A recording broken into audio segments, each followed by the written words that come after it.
So we are back again. So switching the format up a little bit. I usually just do audio podcasts. But wanted to add got about 10 episodes of that in. Wanted to tweak the format a little bit and add a visual component to it. See if just so giving others a different, because on my YouTube, I have a YouTube, giving others a different, giving the people on the YouTube a chance to kind of listen if they're not on SoundCloud or whatever the case may be. So adding that. But anyhow, it's been a couple of weeks, and like I said, I just been out there doing life, living life. And today I want to try to expound on the topic of deserving anything, right? The reality of, do we really deserve anything? Like, I get it. We work hard, we bust our butts for a result or whatever the case may be, but how much in control are we really? We can only do what's within our power and let the result be the result. So it's just like, I was even not like yesterday, I had a conversation with somebody and we were talking about the idea of letting go of the result and just putting in the work. And I think there's a level of freedom that comes from that. And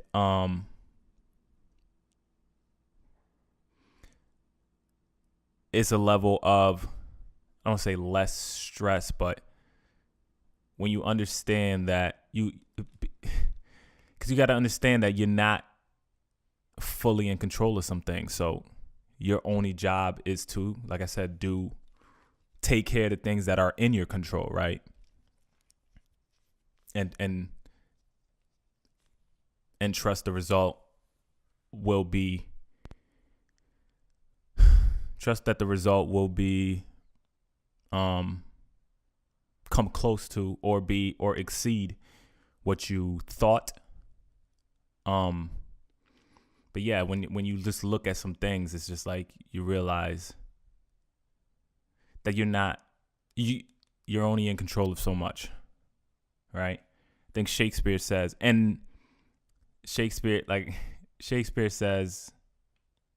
this is kind of going off a little bit, but there isn't good or bad. There's what you think. It's how you perceive it, right? It's not good or bad. So I only say that to say, like, situations that I feel like I live in a reality of two worlds: what I would like to happen and what's actually happening, right? And a lot of times we're disappointed, we're frustrated, and it's because what we think should be happening in life isn't aligning up with what's actually happening in life, right? So it's all about,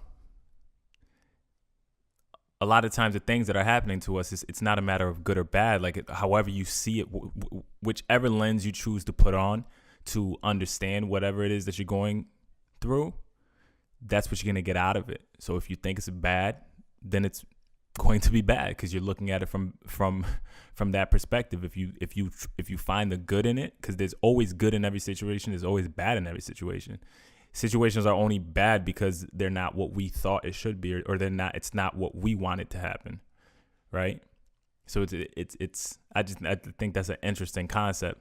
Once you start to understand that, you start to look at things differently. And it's just like, oftentimes throughout my day, there's a series of things that happen or whatever the case may be. And I always go back and I'm just like, well, yeah, this sucks, but it's because I had a preconceived notion of what I wanted the result to be, right? But if I try to look at it from another angle, I'm not saying that's always the easiest thing to do, but if I look at it try to find the good in it, I'm like, well, nah, that was good because such and such, or that was good because such and such. Like, so it's just like you'll find what you're looking for. I think that's truth for a lot of things that we go through. So the concept of like even deserving anything, like I try to detach myself from that because I think it only leads to disappointment. I think it leads to disappointment versus working and putting in the work and doing what you're supposed to be doing for the sake of doing what you're supposed to be doing, right? And then letting the result be the result. But I think once we start to feel like, oh, I did this, I deserve this, or I feel like you're playing from a hand of weakness at that point. I feel like you've lost your leverage once you start thinking that you deserve different things, because you just start to get jaded. You start to feel like, well, nah, I'm not. I feel like you take shortcuts. You start skipping steps or whatever because I deserve it. Like it's just, I think it's two different places that you can kind of come from. And then even furthermore, just as doing life and reading and everything, I think it's interesting how I've traveling a little bit more. It's kind of exposed myself to different flaws, not even flaws, but like different parts of myself that I didn't really knew or just wasn't exposed, in the sense of like, it's like light being shined on different aspects when you're forced to go through different situations. And I think just through traveling, I've been able to kind of somehow weirdly like look outside of myself. And it's just like when you're not in the comforts of home or of your surroundings, you kind of think differently. I think it's safe to say that. And there's just been certain areas in my life where I feel like a light has just been shined on, like you could call it a weak point or a flaw or whatever it is. I don't know how I want to look at it at this point, but I just think that was very interesting to see, like, cause stick somebody in. I've always said this, right? I've always said I'm kind of a product of, not even a product of my environment, but slightly that in a sense of like, you're only as good as your opportunities to do bad, right? So it's just like I try not to stick myself in certain circumstances just because I understand, given the opportunity, your chances to do what you don't want to do, if you're in that environment, then your chances increase, right? If you avoid that environment, your chances go down. So it's just like that, understanding that concept. And it's just, I don't know, I've been seeing it a lot more clearly. Just being like, oh, that's why I don't do this, or oh, that's why I don't put myself here, or oh, this is why, like, I don't move in this type of way, because it's just like, oh yeah, nah, you wasn't just doing it to do it, like there was a method behind it, like, yeah, nah, it was actually helping you avoid the things that you, pitfalls or whatever it is that you didn't want to fall into. So that's another thing that I've kind of found very interesting, because I feel like we're not always so self-aware of what's going on and where we're placing ourselves. And then we look up and we're just like, how the heck did I get here? What am I doing? You know what I mean? Because we've evaluated ourselves and everything, but we put our heads down and we just work and we do what we do, or whatever the case, we do life. And then sometimes we don't come up to reevaluate for weeks or months or years. Come to find out, like, whoa, how did I let this creep in, or how did I let that creep in, or how did I let whatever the case may be. So I think it's just made me aware to the things that I'm going through, and just trying to keep my eyes open at all times as much as I can, right? I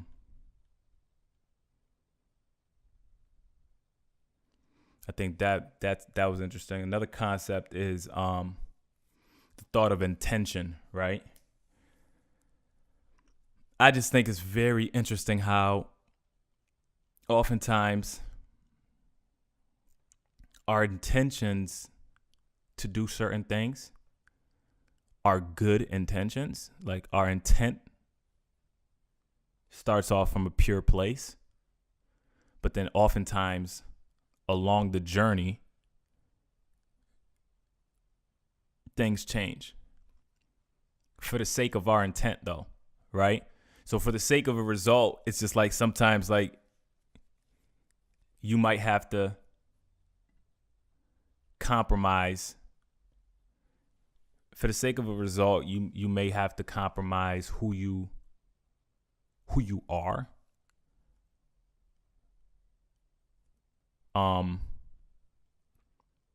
For what it is you're trying to achieve. But I think that's a path you don't really want to follow down, because I can speak for myself in a sense of, like, at times I've been placed in situations where it's just like I'm being penalized because I'm doing the right thing. And that's always been the irony.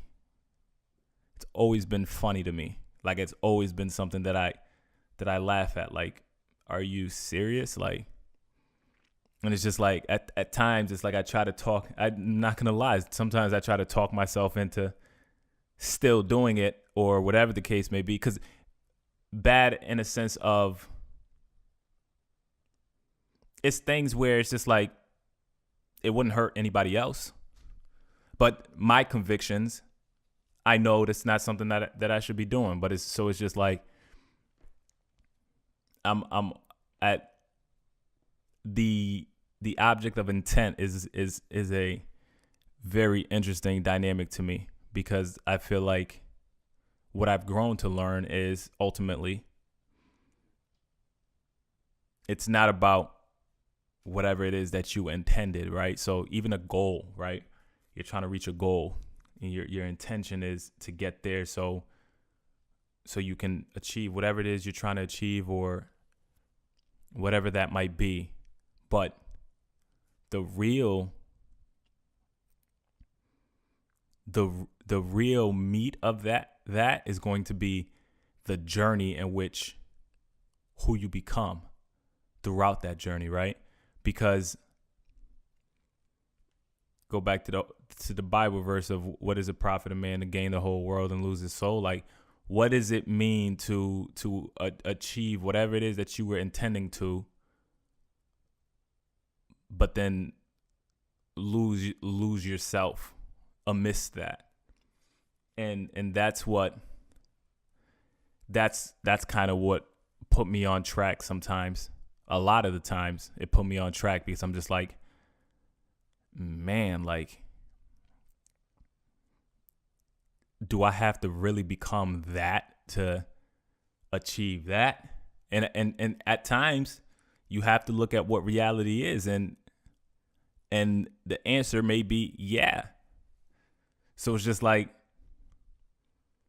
at times for me, it had to be the clear-cut answer is just like, well, then I've got to adjust my goal, because it's not in my plan, it's not in my plans for it to go that way. Like, I'm not trying to take that route in my life. So it's just, I've had to sometimes adjust whatever that end result was or how to go about it, because I'm not willing to give up myself for that result. Like, even I'm not willing to give up myself in a negative way, right? Sometimes you have to change for the positive, or you have to change in order to become who you need to become to get to where you're trying to go. I'm not saying, oh no, don't, you're not going to be pushed outside your comfort zones to grow and stretch in other areas. But what I am saying is, if you have your convictions, stick to your convictions. Because like I said, if you get there and you're no longer you, that's failure, right? That's one of the worst forms of failure. And I think another one of the worst forms of failure is going to be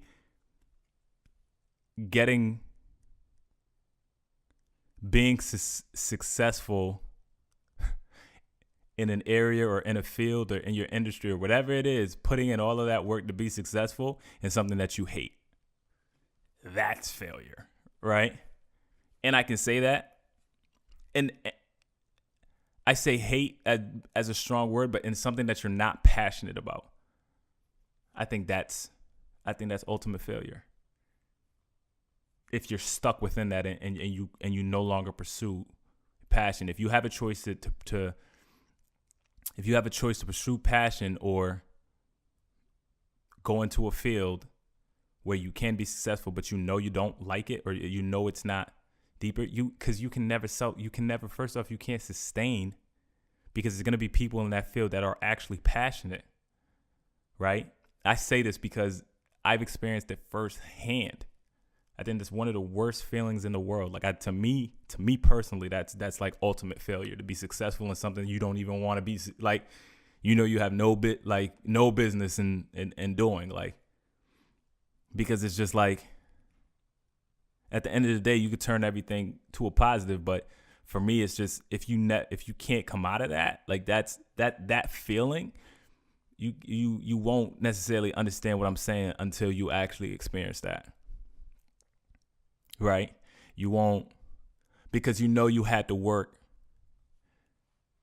2 times as hard or 3 times as hard to push yourself and exert energy to get yourself going, and whatever the case may be. And it's people that was just naturally passionate about it that just had that energy. So it's just like, I just feel like you give too much and then you're locked in for something that you don't like.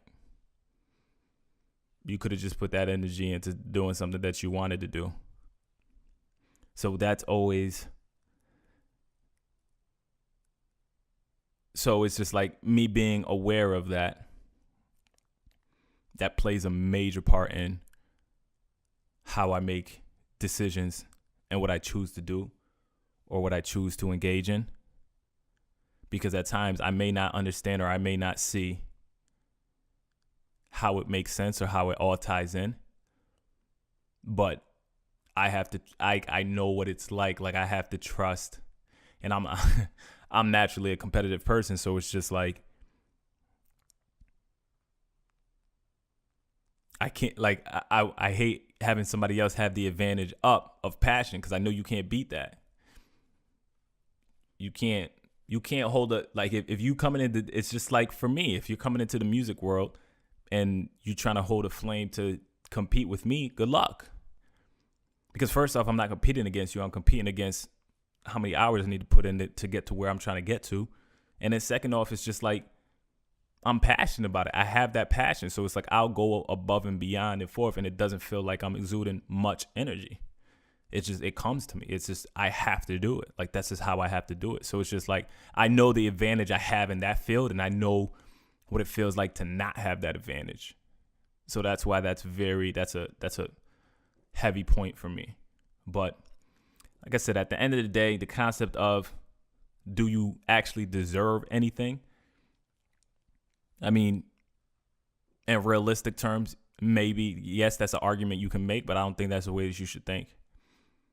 Because like I said, I think that puts you in a crippling position they put you in a position of weakness. But those are just my thoughts. Edie!